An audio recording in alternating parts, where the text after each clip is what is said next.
আপনার বাচ্চাকে শোয়ানোর সাথে সাথে বা শোয়ানোর কিছুক্ষণ পরেই কাশছে, সাধারণত বাচ্চাকে শোয়ানোর একটু পরপরই যদি কাশি হয়, সাধারণত এটা দুটি কারণে হয়। একটা হচ্ছে পোস্ট নেজাল ড্রিপ।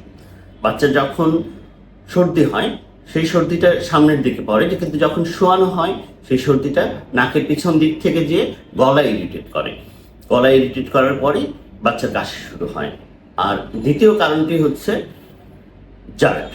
আমাদের যে স্টমাকে যে গ্যাস্ট্রিক জুস থাকে, সেই গ্যাস্ট্রিক জুসটা আপনার বাচ্চাকে শোয়ানোর পরে সেই গ্যাস্ট্রিক জুসটা রিগার্জিটেট করে গলা ইরিটেট করে, এবং গলা ইরিটেট করার কারণে বাচ্চার প্রচণ্ড কাশি হয় এবং কাশতে কাশতে বাচ্চা বমি করে ফেলে।